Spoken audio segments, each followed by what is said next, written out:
Mwiriwe canke mwaramutse bivanye naho muherereye cuti namwe bagenzi mudahengeshanya gukurikirana imbonesha kure JCTV. Turi kura 21 Kigarama umwaka wa 2021 tugira tubashikirize amakuru mu rurimi rw'ikirundi agizwe n'ingingo nkuru zikurikira. Ikigo OBR cyahimbaje umunsi mukuru wahariwe umutoza kori. Muraza kubikurikirana muri ano makuru. Inama nshingamateka na nkenguzamateka zaraye zemeje ko habaye ihonyabwoko mu 1972 nibi nyene murabikurikirana muri ano makuru. Tubafitiye n'ayandi mu mwanya inkuru imwe ukwayo.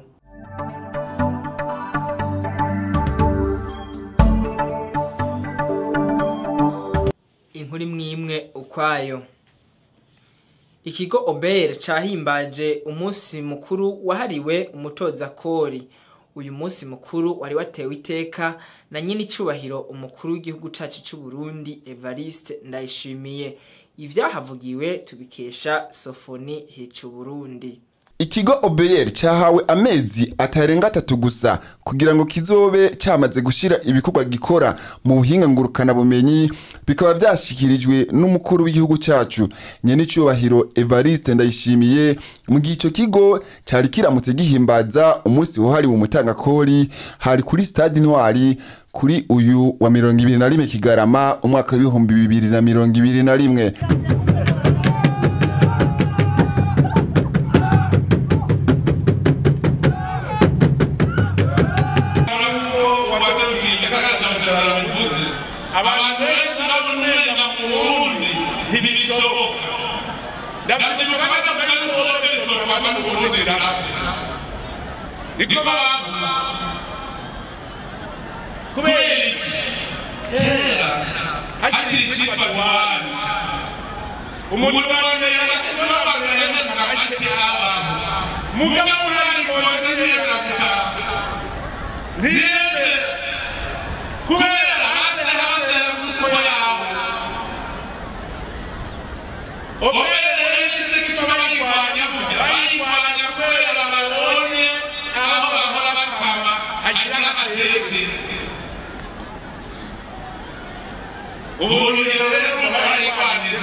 reka burya muraza ko tubohe n'umuntu yirukana reka hajya abanyabonye kugira ngo abakingire muraza gukinga nk'ako bibindi munyerowe wubaka uruhogo ucushira uruhora ugasobanya n'ibyo kugira nk'aniyowe hajya kuyikingira none rero turaza abakunda kugira ngo abakingire tegereza kubona mwashiriho ryata digitalization ya ubero amaserivisi yose icyo gikorwa mwase tugikora tukimaze kw'imyaka myinshi ndabahanze atatu bikabananira performance zawe mucyo mutaza n'abandi performance ko mutaka amashi ibisaka by'amaguru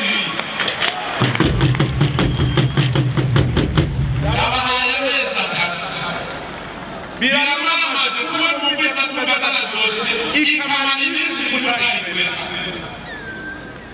erega babandi bakazuma umubeza ari n'izindi ikamana ibindi irita kubera tutakora no kubera rero ubuhinga bugezweho bwase kumubona bimaze kuba inshuro nyinshi ubu rero ndabyisunike ndabaneza nibyo abanyamaguru bakora mu byatananiye hanyuma barafasha tugira imana turasubaka baze amakine n'atatu turamukiza abarundi na barasiburi logise kwibona murakoze baruka banyumvise yuko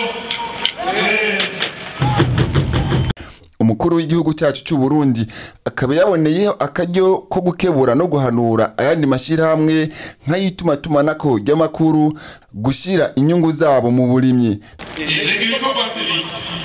hari n'abandi bazi guhingura ubu muyaga wacu ikirere cyacu bajya bakira ubuhinga bwo gutumatumanaho abamenyesha amakuru reka mwe muri gukoresha uyu muyaga wacu ikirere cyacu muri gukora gihingo ariko ikibabaza n'ibindi uraza amahera abantu bari muri telefoni mobile binjiza ugasanga n'iyo y'imene afise birababaza none amahera twaha amatelefoni birashaje abari muri telefoni nimubwire ajya amahera y'igihugu baha mu matelefoni muyashaje muyashaje yazana kuzwini nani harimo babana bangere kutana bakase na none rero bakomora mbere y'ukwera n'igihugu atata kuzoma n'igihugu abari mu telefoni n'abandi umwe afata kuzoharura kuzoharura amahera bazanye n'agana gucecera batakuka kututugira kureshe nta n'umwe atanisubiza amahera y'abantu ntabwo umutari yatagaza kumugisha inzotereka 50 none amahera bakura mu mafuko abanyagihugu ayajyana he abari bamaze gukomerera n'abagenzi ubu nyine uri mahoro ajya amahera cyane n'amahoro muhakaze benegihugu mubahakaze ono mufisha mwika kwa mamanyu batabanyuma nicaye dabahitu uri uburundi yavuze gutungisha igihugu umuntu wese atataba bakutimiza umwibu nituzobere. Nayo ikigo Onatere giterwa kamo ko guhindura imikorere ngo bitabaye uko ngo bazoshira abakozi bashasha kugira bayivyure. Tumetereza kubona inyungu yinjiye kuko ajya amahera y'abanyagihugu babahaye ngo muyaza gusanga niba rero udashobora kuruhuka reka mutaha tuhabana aho mwanyumvise aho mwanyumvise zasoso mwanyumvise aho mwanyumvise aho muri asebe abo muri mu ntera mwanyumvise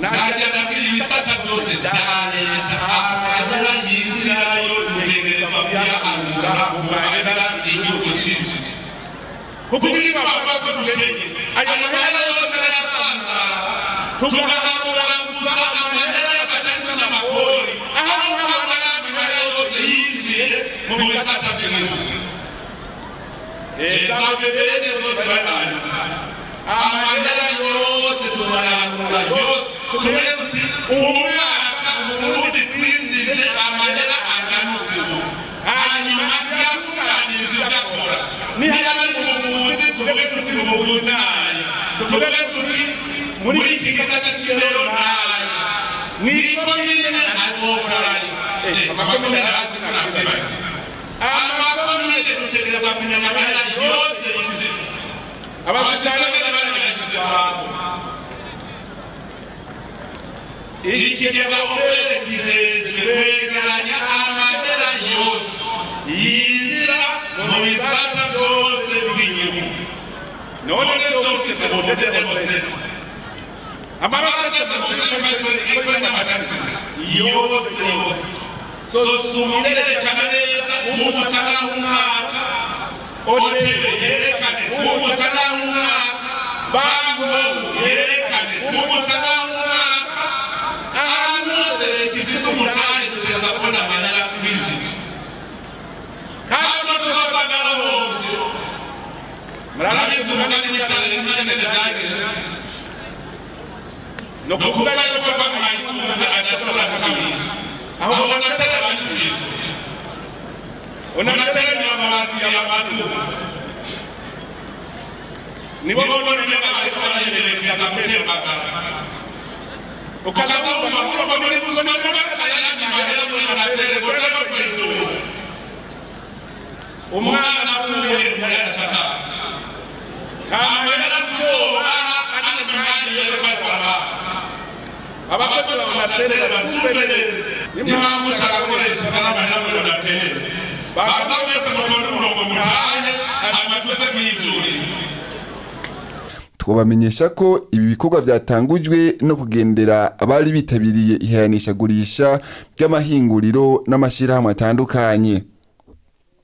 Inama nshingamateka na nkenguzamateka zaraye zemeje ko habaye ihonyabwoko mu 1972. Pierre Claver Ndayicariye arongoye umugwi Sever akaba yamenyesheje ko ivyo vyaha vyakozwe n'ubutegetsi bwa President Michel Micombero n'abafasha biwe. Inkuru iramvuye n'ubundi tuyishikirizwa na Sofoni Hicu Burundi. Umugwi Sever uremeje uno musi kwigenekerezo rya 20 Kigarama 2021 kw'ivyaha vyakozwe n'ubutegetsi bwa President Michel Micombero n'abamufasha kurongora igihugu ari ihonyabwoko ryakorewe abahutu mu Burundi mu 1972 1973. Inama nshingamateka na nkenguzamateka zaraye zemeje ko habayeho nyabwoko ryakorewe abarundi bo mu bwoko bw'abahutu mu mwaka w'1972 hamwe no mu mwaka w'1973. Pierre Claver Ndayicariye arongoye umugwi CVR akaba yamenyesheje ko ivyaha vyakozwe n'ubutegetsi bwa President Michel Micombero n'abamufasha kurongora igihugu ico gihe ari ihonyabwoko ryakorewe abarundi bo mu bwoko bw'abahutu. Ibi akaba yabishikirije imbere y'inama nshingamateka na nkenguzamateka zikoranye kuri uyu wa 20 Kigarama umwaka w'2021. Tumwumvirize. La gatandatu Rusama mu 72 ibinyamakuru vyo mu Bubirigi nka La Libre Belgique, Le Soir, La Cité, Le Devoir, Le Peuple n'ibindi binyamakuru nka Le Monde vyose vyamenyesheje amakungu kw'ivyaha vyo kugandagura abahutu bize mu Burundi ari ihonyabwoko kandi ko bitabona ingene iryo honyabwoko rizohagarara. Mu Bubirigi kandi harasohotse mu kwezi kw'icenda mu 72 icegeranyo canditswe n'umugwi uharanira agateka kazina muntu cemeza ko ihonyabwoko ririko rikorerwa abahutu bo mu Burundi ribandanya mu buhinga uwitwa Hitler yakoresheje mu kumara abayahudi. Iryo shirahamwe ryitwa La Ligue Belge des Droits de l'Homme yo mu gisagara ca Louvain yavuze iti, nduguruye twamugina, le génocide des Hutus se poursuit dans le plus pur style hitlérien.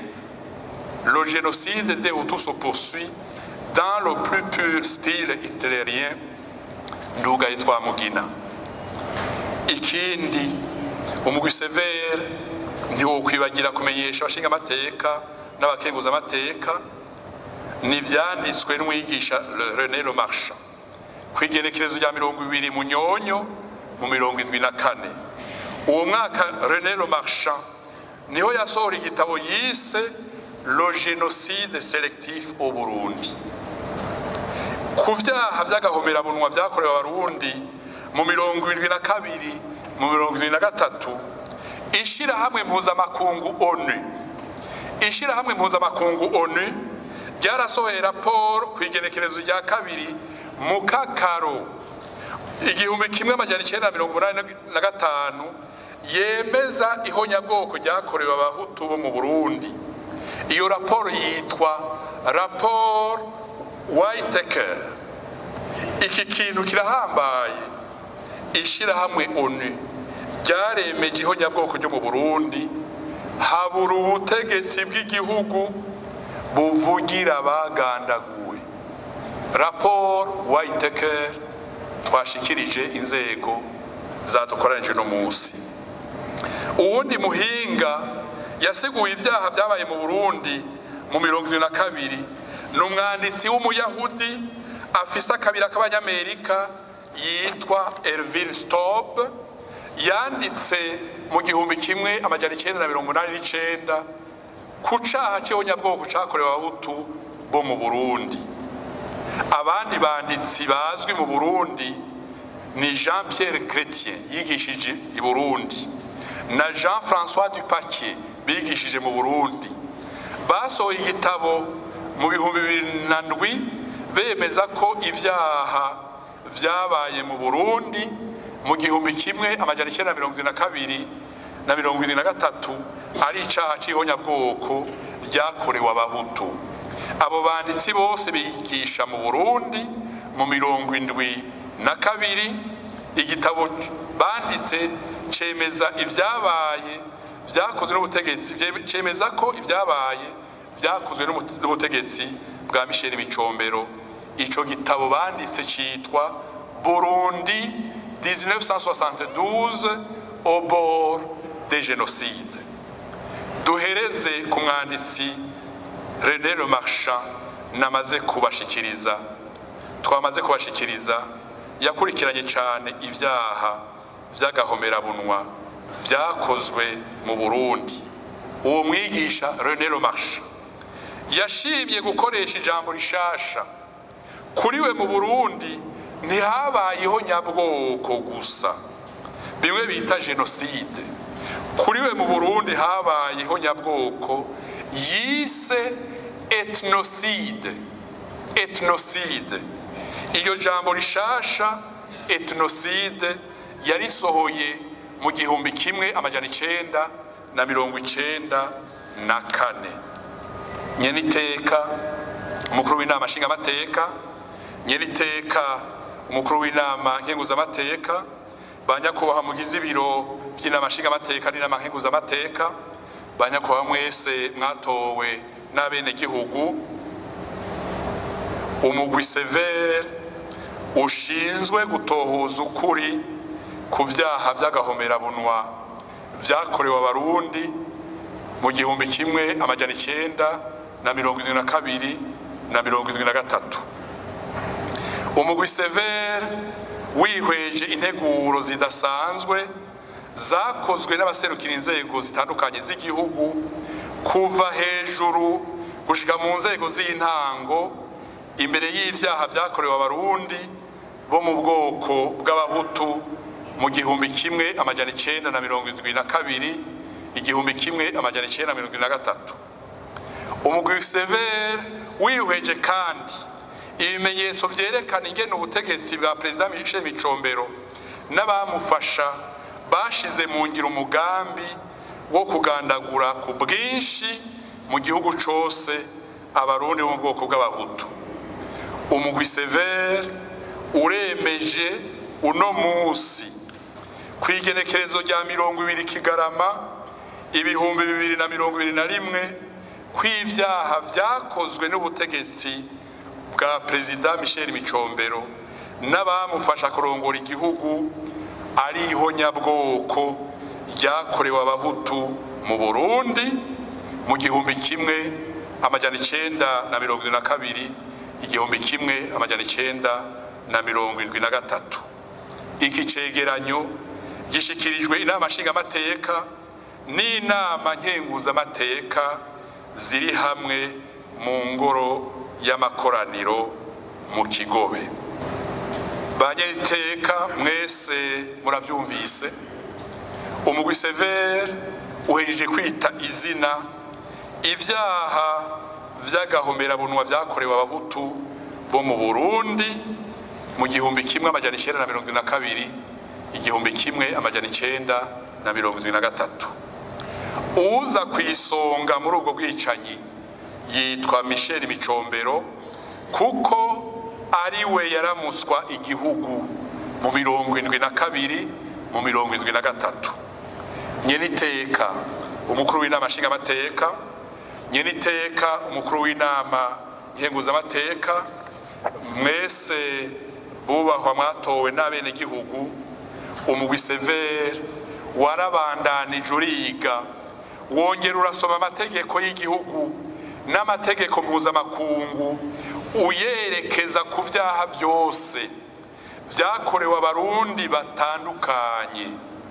Ivyo umugwi severe uhejeje gushikiriza abarundi ku caha c'ihonyabwoko cakorewe abahutu bo mu Burundi bisigura ko kandi habaye ivyaha vy'agahomerabunwa, crime contre l'humanité, vyakorewe ikiremwa muntu. Mwijambo rimwe, ahabaye icaha c'ihonyabwoko haba habaye crime contre l'humanité, haba habaye crime contre l'humanité. Ivyo vyaha vyasinzikaje ku buryo budasanzwe agateka n'ubuntu bw'abarundi sinzi vyabaye mu gihugu cose. Ico bita mu kinyamazuru bwicanyi canke ibitero bihitana abasivile benshi, hakoreshwa amajambo twakuye mu mategeko, ico bita caractère systématique ou généralisé mu gihugu. Iyo tuvuze ibitero ntibisigura ibitero bikozwe n'abasirikare, bisigura ubwicanyi bwose bwateguwe bukaja mu ngiro buraba abanyagihugu b'abasivile kandi badafise ibigwanisho. Ivyaha vy'agahomerabunwa, crime contre l'humanité, vyakorewe ikiremwa muntu bivugwa iyo habaye ubwicanyi bw'ikivunga buhitana abanyagihugu benshi. Ivyo vyaha biba vyakozwe mu gihugu cose, ivyaha vyakozwe n'abantu benshi bakorera hamwe kandi bakagandagura abanyagihugu bisubiriza.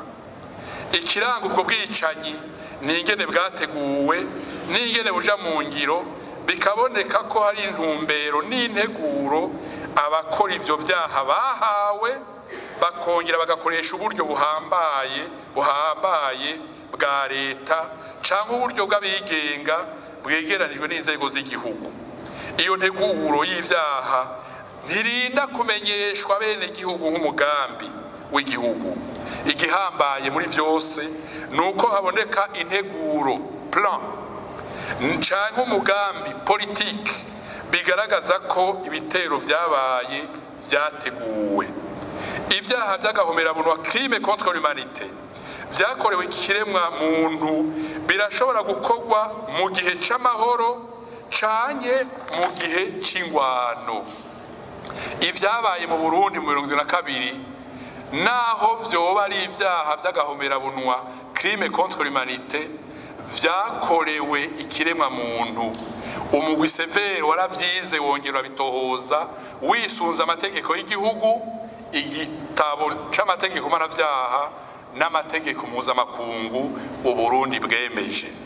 Harabaye mu Burundi ivyaha bidasanzwe, abanyagihugu b'abahutu b'abasivile baricwa mu gihugu cose, mu makambi y'abasirikare n'abajandarume.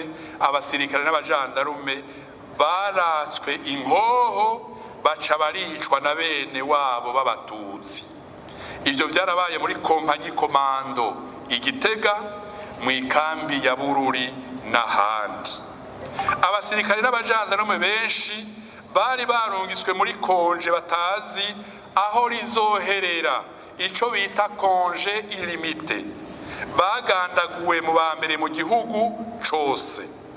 Ivyaha vyakozwe mu 2022 vyerekanye ububegito bwinshi bwatoteje abahigwa ku mubiri mu by'ubutunzi n'ubutungane, kugira ikiremwa muntu gitakaza ububasha n'iteka gihabwa n'amategeko y'igihugu n'amategeko mpuzamakungu. Ibibanza byo kwiyubikira vyitwa sona byose vyahagaritswe ku butaka bw'u Burundi kubera ngo biri mu bituma umugera wa COVID-19 ukwiragira mu bantu. Nkuko vyavuzwe mu itangazo ryasohowe n'ubushikiranganje bw'intwaro yo hagati mu gihugu, umutekano n'iterambere rusangi, hari kuri uyu wa 21 Kigarama umwaka wa 2021. Havuzwe kandi inzu z'ubutambiro, imanza n'imisi mikuru idakenewe navyo vyahagaritswe vy'ifata kibanza mu Burundi bwose. Izi ngingo zikaba zafashwe kubera ibitigiri vy'abandura umugera wa COVID-19 biguma biduga mu gihugu cose. Abenegihugu basabwa kubandanya bikingira, bongera bakingira abandi. Uzofatwa yatowe umugera ntiyugarane ukwiwe azohanwa bishimishije. Nayo wabibonye ko ibimenyetso by'indwara ya COVID-19 basabwa kwihutira kwa muganga kwipimisha. Muyavuga mu yandi makungu, David Mugisha aratubwira ayavugwa mu gihugu kibanyi ca Kongo. Abantu bane harimwo umwana barishwe, hakaba hakomeretse abandi 12 kuri uyu wa mbere mu gihugu kibanyi ca Kongo ahitwa Goma mu buseruko bw'ico gihugu ca Republika Iharanira Demokarasi ya Kongo. Intandaro ya vyose akaba ari abakiri bato bo mu gisagara ca Goma bihereje amabarabara biyamiriza umuzo w'abapolisi b'Abanyarwanda ku butaka bwa Kongo. Bakaba bavuga ko abapolisi b'Abanyarwanda bazanywe na perezida wa Kongo ataco baje kubamarira kuko barikwije. Umutekano wa Kongo ukeneye gukingirwa n'igisirikare hamwe n'igipolisi ca Kongo. Igipolisi kikaba carashe amasase y'ukuri, bakaba bateye n'ivyuka vyokera mu kwirukana umugwi w'abari mu myiyerekano. Ibikorwa by'ico gisagara ca Goma bikaba vyiriwe bihungabanye umunsi wose. Amabarabara yiriwe yugaye, amazu y'ubudandarizo, amabanki, amashure ndetse n'isoko nkuru y'igisagara ca Goma. Nino kuri no nkuru turangirije ko amakuru twari twabateguriye kuri uyu munsi, tubamenyesha ko imbonesha kure JCTV mubandanye muyikurikirana muciye kuri Facebook, YouTube, Twitter na Instagram. Wari karabashikiriza aya makuru yari jewe Nonzubumwe Godefroid, nayo wari karatuma amasanamu abashikira akaba yari David Mugisha. Naho ubutaha.